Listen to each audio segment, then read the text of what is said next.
And do you want it to just be kind of a block letter? Are you good with that? That'd be fine. Okay.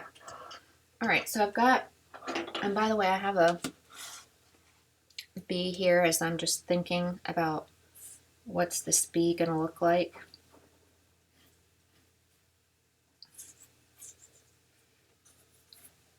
So I'm not going to add any of the flourishes. I'm just going to kind of cut it off right here.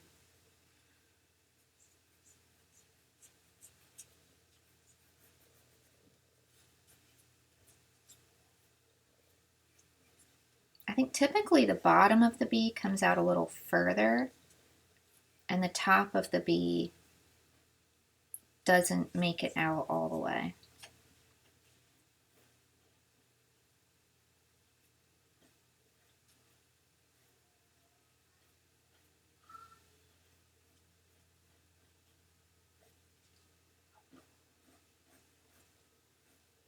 That's not too bad. The thing that could make this look bad, I think, is if I was really inconsistent with these widths. You know, like say I did this really thick, I did this too thin.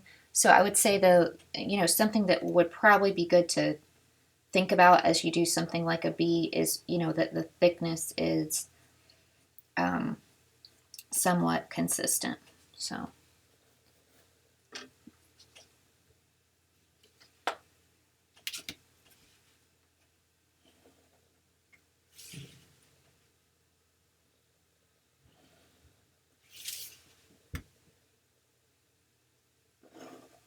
Oops. Oh, that was really bad.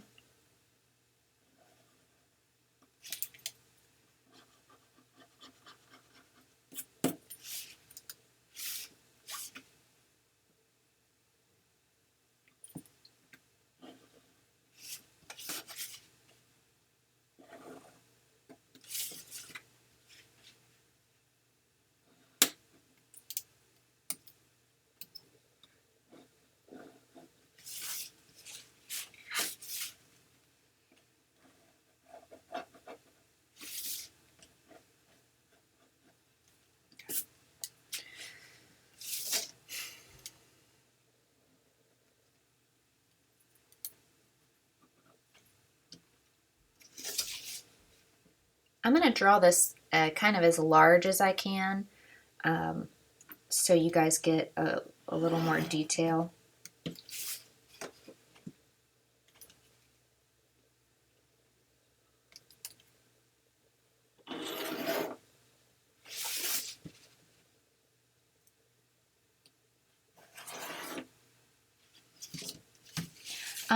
So far I've been drawing the letters in the proper orientation. Does that make sense? Like they're turned, like you'd read them left to right. But if you draw them backwards, that's fine. Or if you want to draw them sideways, you can do that, or draw it laying down. I'm happy to demonstrate that.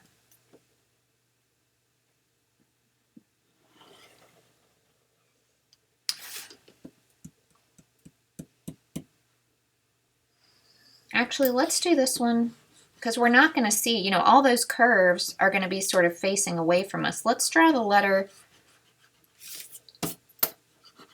on this side. You know what I mean by that? So this will be the thin side. So we'll be looking at the letter like this instead of like this. That's kind of how we handled the last letter.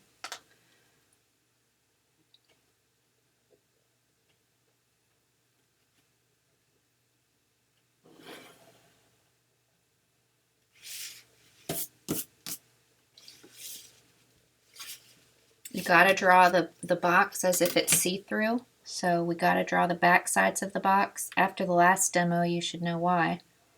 We need that information.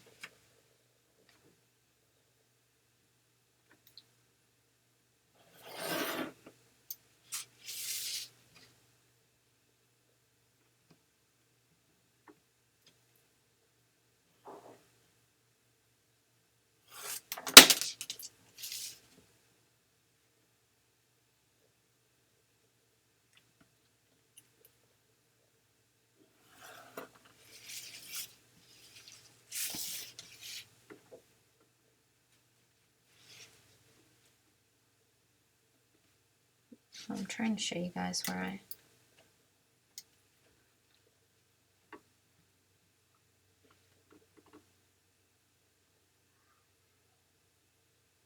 So this time my angles, you know, my lines are not intersecting perfectly with each other. So, you know, I could go back and see if I got something wrong, you know, maybe one of the lines will look like it's off. They don't though.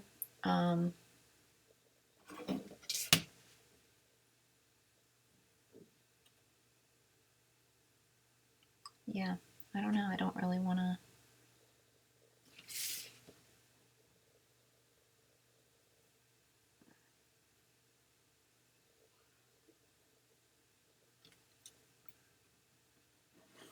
I don't know that I can really fix that. So I'll just kind of average the two. Go a little to the left of one X, a little to the right of the other. You know, something like that. If your lines don't match up perfectly. So now I'm going to draw the X. I really do think it's nice to draw these with another color. Let me see if I have another color here so things stay a little clearer.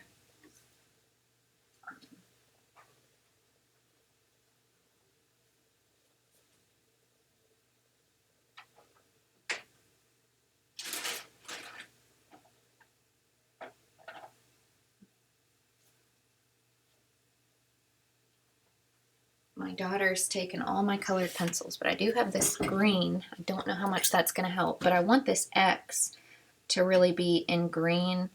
You know, also the verticals, just so I kind of know what is part of the letter and what's part of my trace line. The lines can just start to get really complicated, so that's why I'm thinking about that.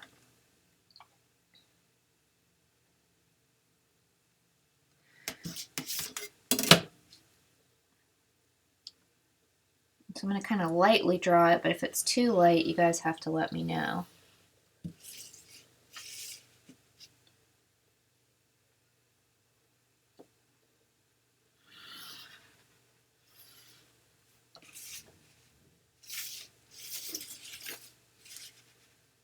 Is anybody getting nauseous from me spinning the triangle around so much?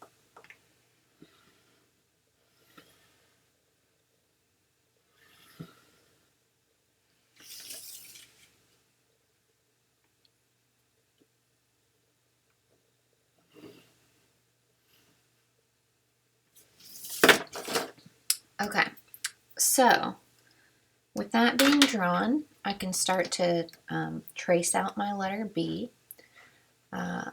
In most cases, I don't feel like this is quite as complex as, well, actually, that's not true. I'm looking at some places thinking I could probably benefit from one more angle. You guys see that? Yeah. Like there's just a lot going on there.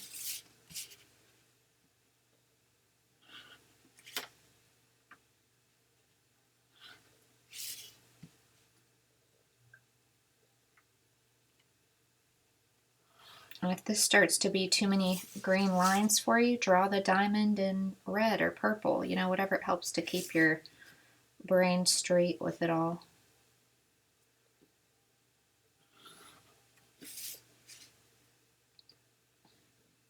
I think drawing bigger, you know, at least when you're practicing, is going to be a lot easier than drawing smaller.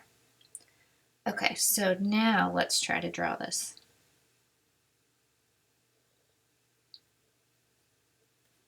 And I'm going to try to show you guys where I'm at as I do this. So starting with this point and heading down here.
It's really easy to see a line like this that has no relevance to the front of the object and feel like you need to react to it in some way or get confused by it. Um, you could even wait to draw the rest of the box, if that's the case, till after you've drawn the letter, the first letter, so that it doesn't distract you.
Okay, so there's my letter.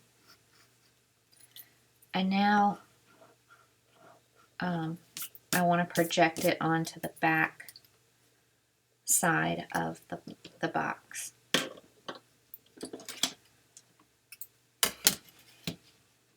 Now remember that curve thing we did last time? Oh, why isn't the...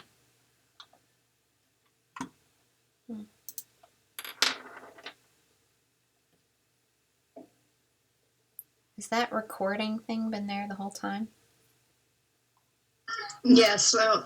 Oh, there it. Oh, geez, that's so annoying. Sorry. I didn't know I could move it, or I would have moved it. I thought it was going to disappear. Now it's gone. What's that all about? Okay, so the point down here. I'm not loving that. We'll hold on to this vanishing point, slide up.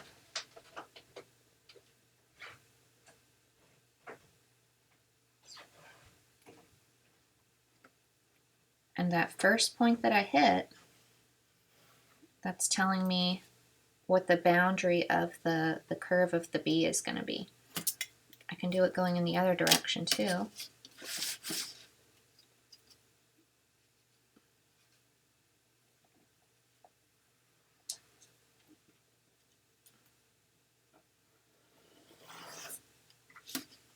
And so I know that is the curve of the B, where this point intersects with this has no relevance. So don't start to read into that as being an important point.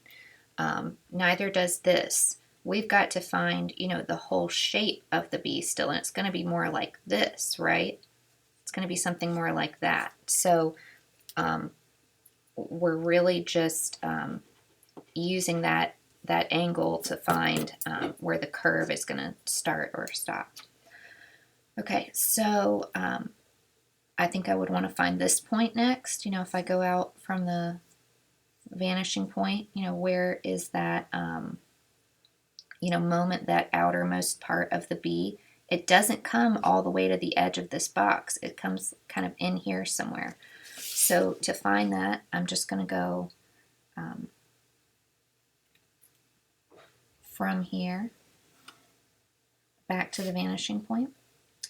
But to find that point also, I either would have to eyeball, how far in does it go, or I really need this extra trace point. So watch how, and you remember I drew that box around the last shape right about halfway. Well, this is kind of similar to that. Imagine this being a ribbon that goes out around the box, heads down to the vanishing point, and then turns on the back side to go back in. Do you see where those points intersect? That is where this would be on the back side of the box. So that's a little trickier point to find. Where does this point go? And I moved it a little bit.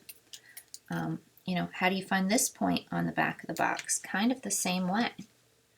You can go from the vanishing point out, then back on this side of the box, and then head back towards the other vanishing point on the back side of the box. And then the last thing you need is, where does this point intersect with that line? So wherever those two intersect, that's going to give you the point for that back, or a little, whatever, middle of the bee. It's a tricky spot when you're looking at it, so I want to do it one more time. Now down here you don't have to do it, right? You just find the point where the bee touches the outside of the box, and that's the corresponding point on the back side of the box. But maybe here would be a good point to, you know, mark as well. So, you know, I need that to be heading back to the vanishing point, but where on this line does it go? I mean, my best guess is probably right here, but let's go out from the vanishing point, and let's basically find the distance. Do you see how this is the distance that this mark would be from the front of the box? Let's find that on the back of the box. Here's the distance back here, but what we still don't know is where on this point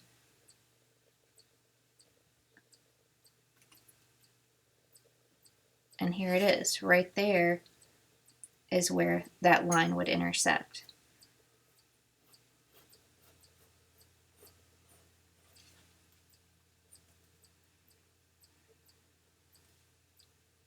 This is another sort of tricky point to find, you know, that point where basically this disappears and we stop drawing it. But you can find it the same way. This time I'm going to go down and then back in perspective.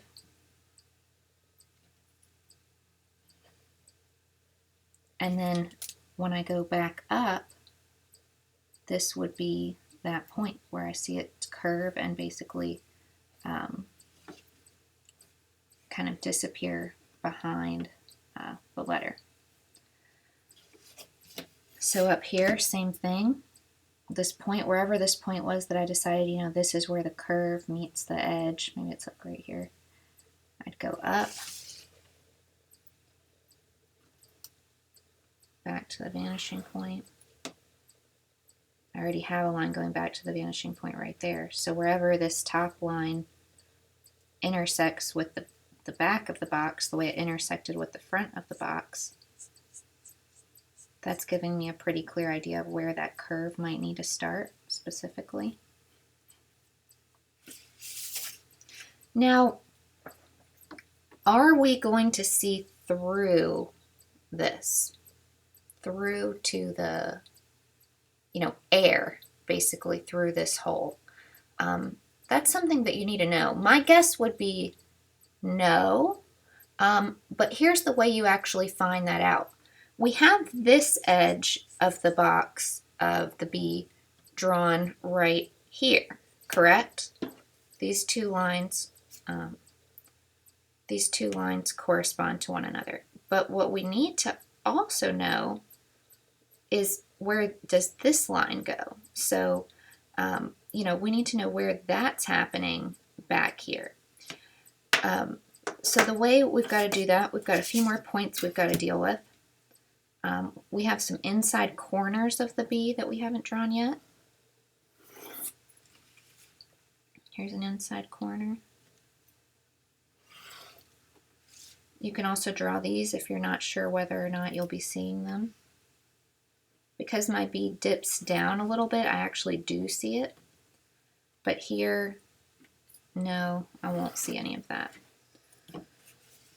So now I've got these angles, so I need to find this point back here on the back side of this box. And when I draw that line vertically, I'll know, if it's here, I'll know I'm seeing through. If it's over further, I'll know that I don't. So the way I'm going to do that is I'm going to treat this whole thing as a ribbon wrapping around the box, basically. I'm going to go down. I'm going to go back toward the vanishing point. So, you're looking at the floor, right? Just imagine if this is the distance here, look at the back side. We're basically looking for what's that point over here. Go back till I hit the back of the box. And then I'll head up vertically. I'm just going to make sure that's a straight line.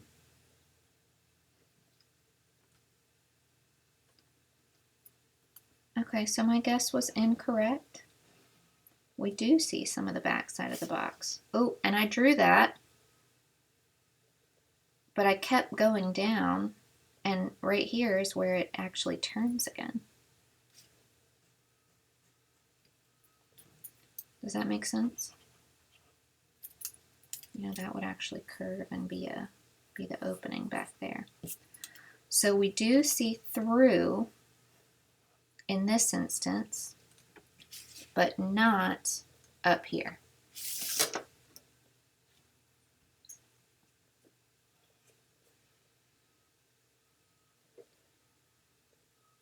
You guys are so quiet, I'm like a little bit scared. A lot to remember. Yeah, well, and it's recorded. All this is recorded.